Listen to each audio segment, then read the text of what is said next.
To attain knowledge, add things every day. To attain wisdom, remove things every day. Lao Tzu. NgesiXhosa bathi inyathi ibuzwa kwabaphambili. Mna kodwa ndiyayiphikisa loo ntetho ngamaxesha. Ungaphambili ithi kanti awuyibonanga inyathi. So mna ndibelieve into yoba inyathi ibuzwa kwabayibonileyo. Welcome to the show. My name is Thami, akaMbongo, Manzana. Mbongo umbuyisi ungaleza undima usondisa umva emnyama uzalwa ngomanzana okhumalo omntungwa omdletshe ngalo mazwi ndithi welcome to this edition. As we said in the opening code ukuthi sithetha knowledge, sithetha wisdom, and you might be asking ukuthi why do I disagree ngentetho ethi inyathi ibuzwa kwabaphambili? Why ndibelieve ukuthi ungaphambili ithi kanti awuyibonanga? Today we're going to be sharing knowledge, we're going to be sharing wisdom, funding. Every artist, most of the artists are always complaining ukuthi they are applying to this institution but they are not getting funding. And some believe ukuthi some are favored more than the others. Some, we understand, experience in terms of they can pitch their idea, we understand, and then it gets funding. But most of our artists are really struggling in terms of paperwork to understand what is it that the funders or the sponsors are looking for. So in today's episode, we're going to look at Mzansi Golden Economy, we understand that, and try to unpack their application process so that everyone out there can go through this process. I'll go in detail in terms of what is it that they are looking for, so that when you work on your proposal, you can understand what is it that they are looking for. And I want to encourage many organizations out there to apply for this opportunity.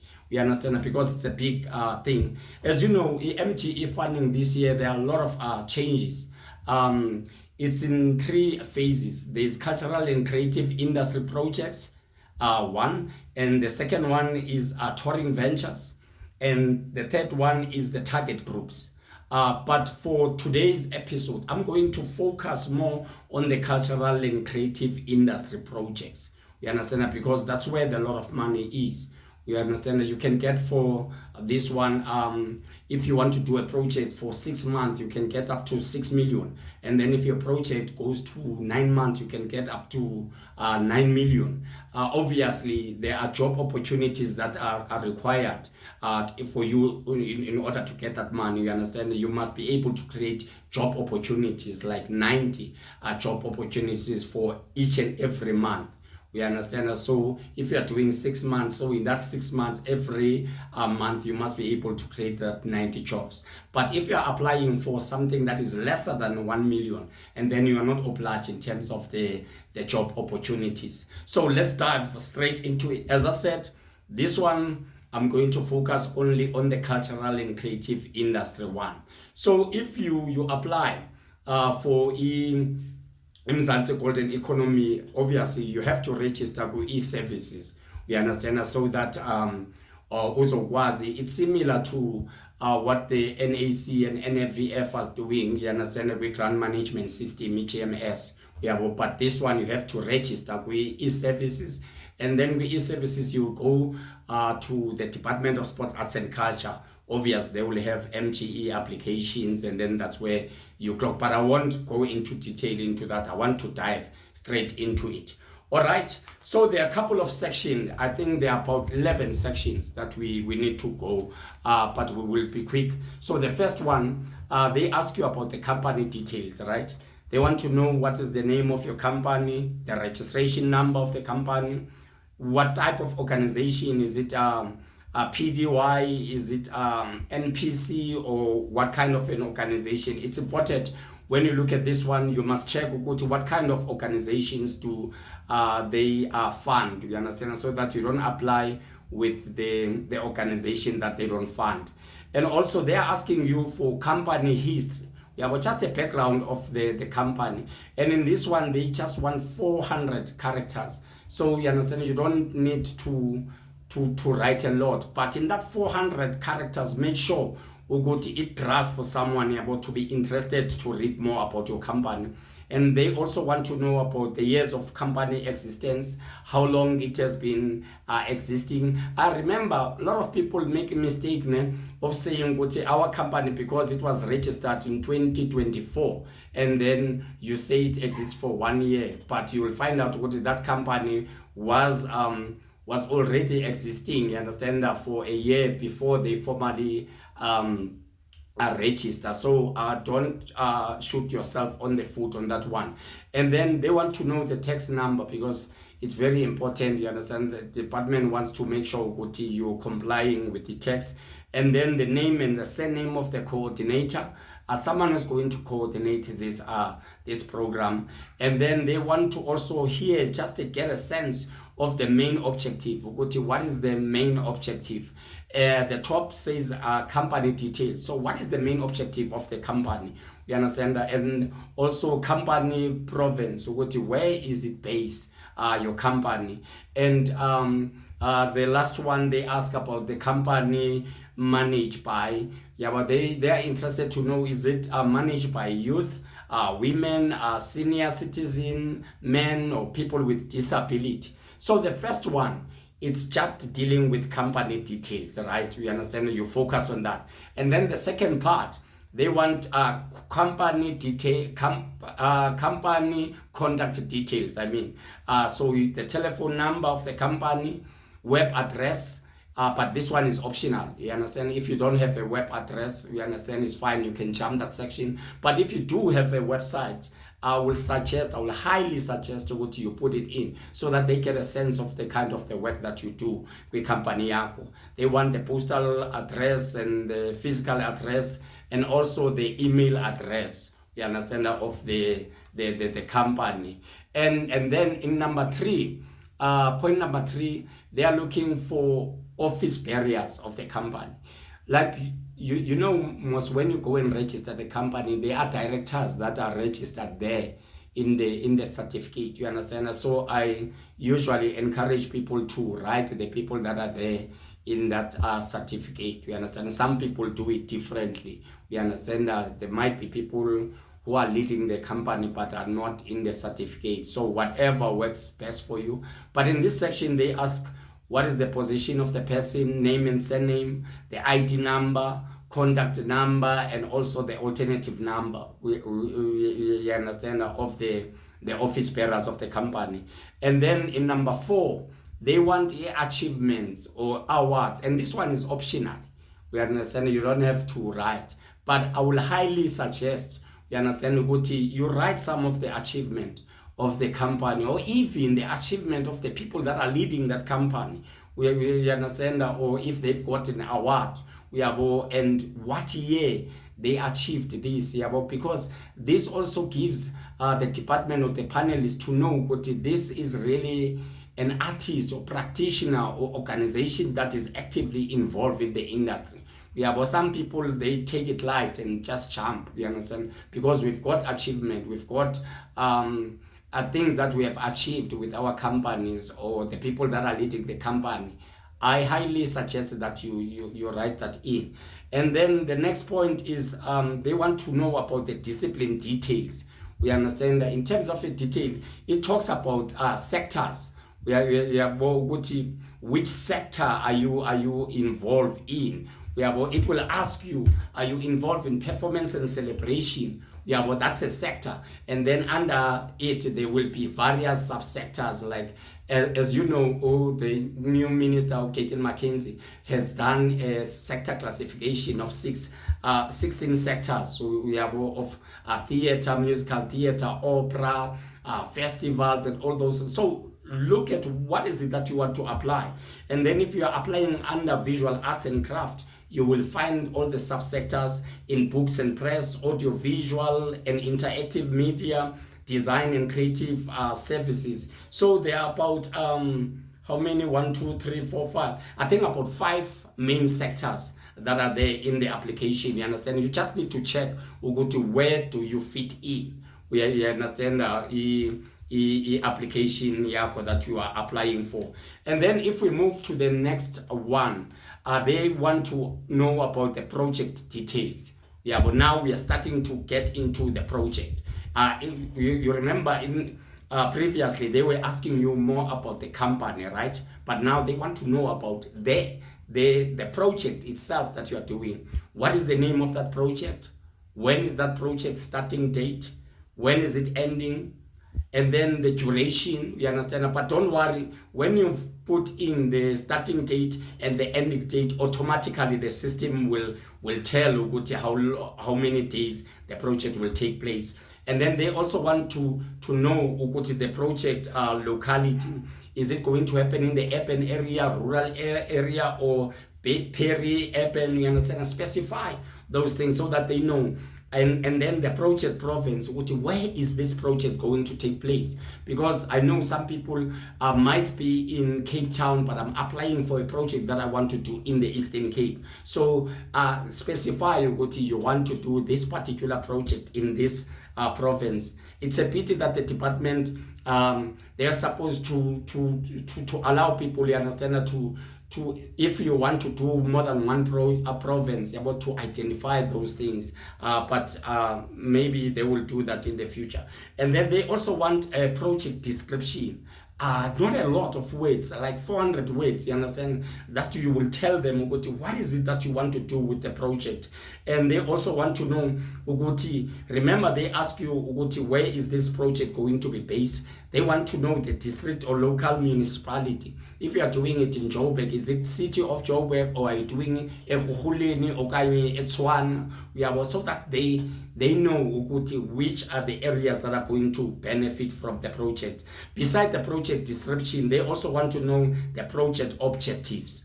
You understand? You describe the project in the description, and then in the objectives, what is it that you have to achieve with this particular project. And then they are also asking just 400 words, and then they ask about what is the project impact. What is it that this particular project, why must it be funded? Because what kind of an impact will this project make, so that the people who are reading your application, you understand, they know it will make impact to the youth, it will make impact to women or people with disability or older people, whatever, we understand. And then later on they will ask you briefly explain the impact. If you are saying it will make an impact in terms of youth or women, then explain how do you see this particular project makes an impact into those things. You understand? And then the next point, they will want you to add key people that are involved in the project. Who are the people that, remember, they are not asking about the people in your company, right? They are asking you about the people that will be involved, key people that will be involved in your project. You understand? In our company, we might ask someone that specializes, like for example, if we are doing a music festival in music, you understand, and then we bring them along. And in this section, you understand, we are going to name those key people that are going to be involved. They want to know the name and surname of that person, what capacity, what role.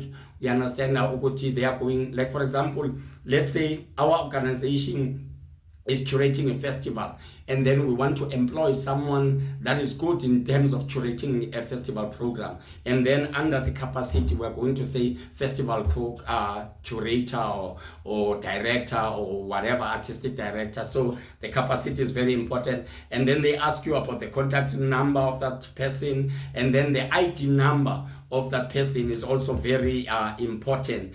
And then let's move on, and then they ask you in another section about the financial details. Are you currently rendering services to DSEC? You understand that if you are rendering services, then you will say, yeah, I'm rendering services. You understand? I get paid by DSEC because I'm doing A and B for them. If you are not, right, no, we understand. This is sort of like we are declaring, you understand, if there is any conflict of interest with the department. And then the next part, they want to know about other funding sources. whether is there any funding that is confirmed or unconfirmed. You understand? Remember, Uguti, in this one, they are also welcoming the projects that are done. Let's say I've got a project that I'm already doing and I've applied for it. It's either I've got the funding for it or I'm still waiting. Declare those things. You understand? Because they just want to know what is the funding organization or the person, date of application. You understand? Or if it's confirmed, date on which it was confirmed, contact number, and specify whether it's still confirmed or unconfirmed, right? So that you understand that you are open with them.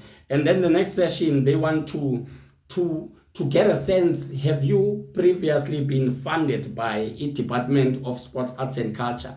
You understand? And you declare to say, this year, you understand, I was funded this amount. We have, I think,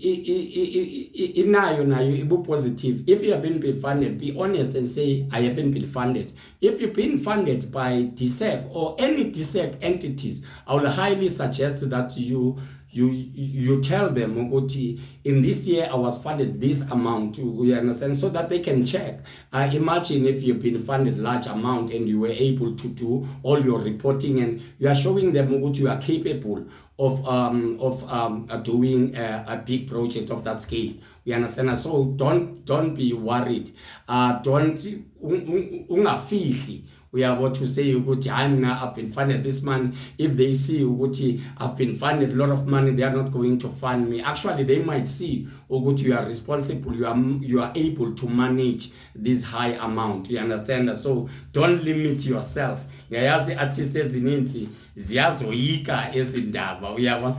then the next one will be estimated project cost.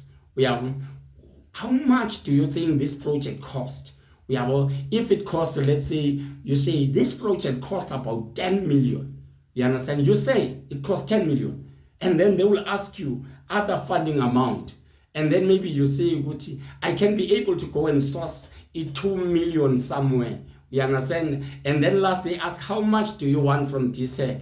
And then you say, from DSEC, I just need 8 million.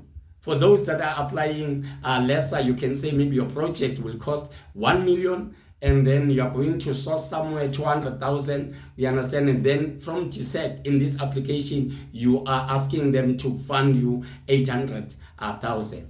You understand? So play around. So the amount that they are interested to go to, how much do you want from DSEC? And how much do you think the whole project is worth?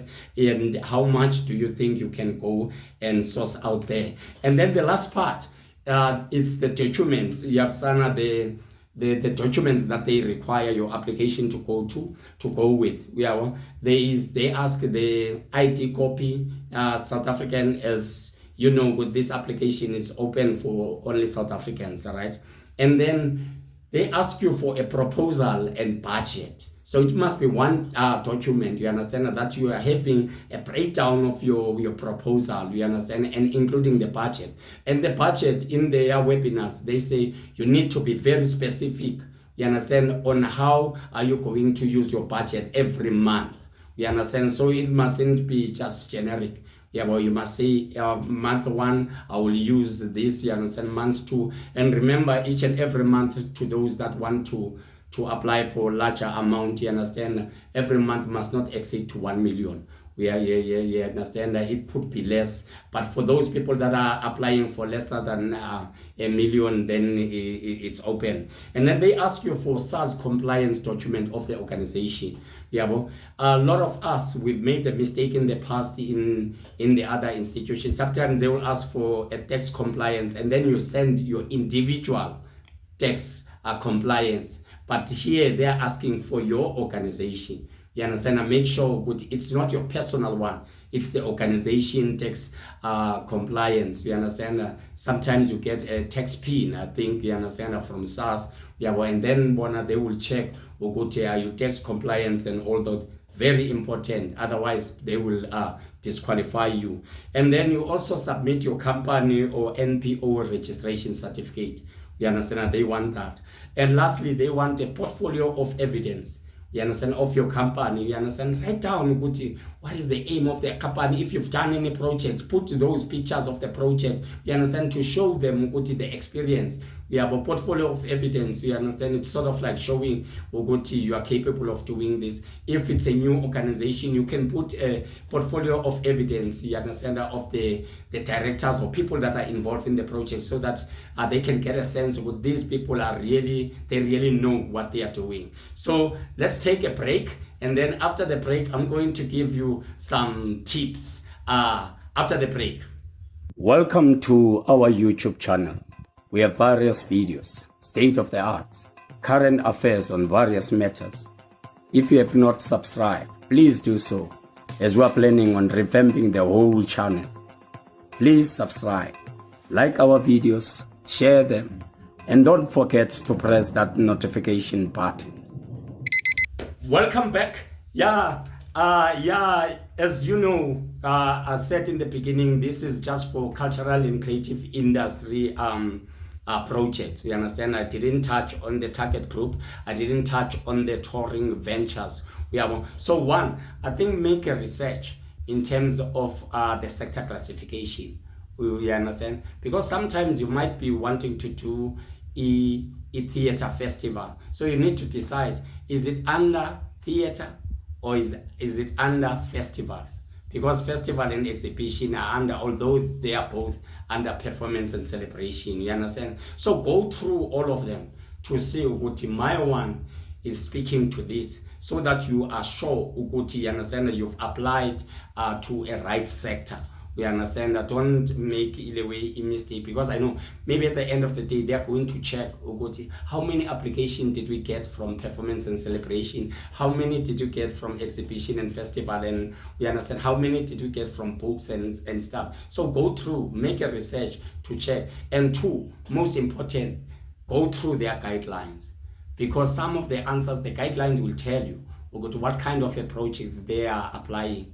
The guideline will tell you in your proposal, what are some of the things that you need to make sure you are speaking to. Because I know in the past, a lot of people are doing just a generic application, you understand, but it always helps to look at the guidelines of each and every call, so that you are sure you understand align right.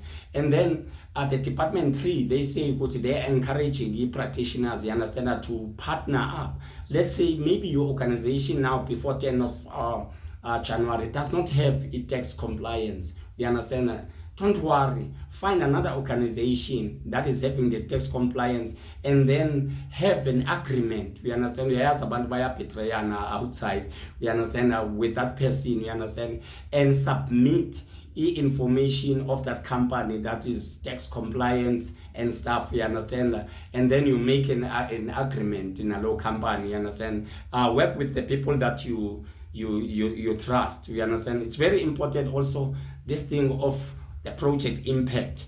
We are what is it that your project will make an impact. And remember, in the beginning they were asking you for 400 words.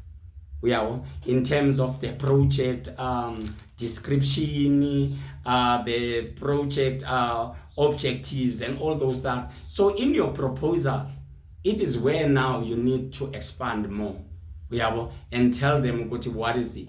You understand? Because 400 words can be smaller, you understand, and make sure you expand what is it. Write this proposal in such a way understand umuntu ongayaziyo kwa arts.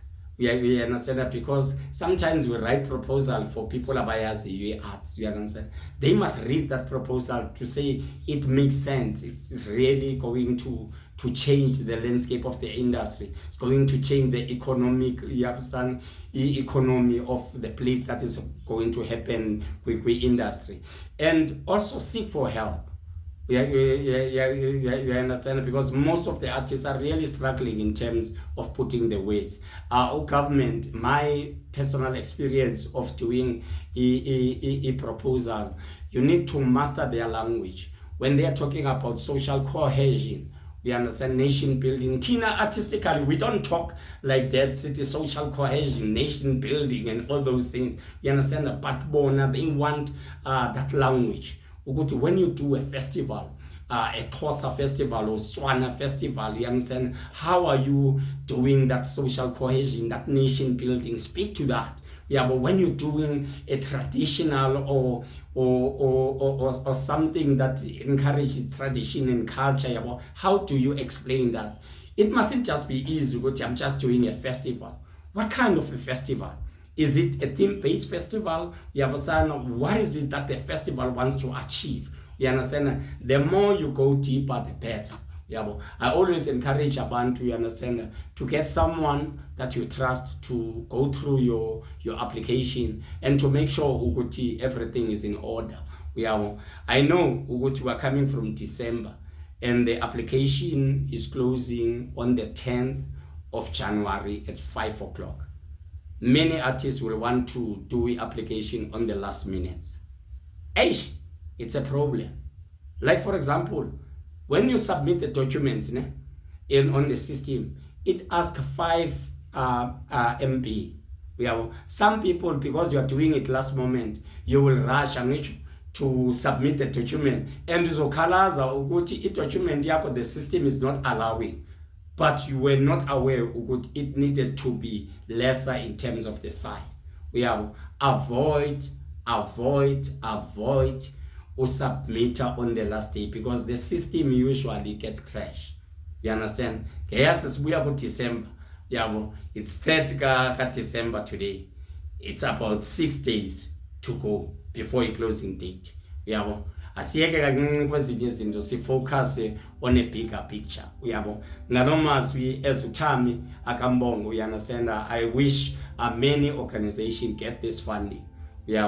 And I wish people are going to start taking initiative instead of waiting to see who's going to get the funding. I know a lot of people say because they believe the same people are getting the funding. Maybe the same people have mastered the art of understanding this proposal. Let's learn from them. You understand?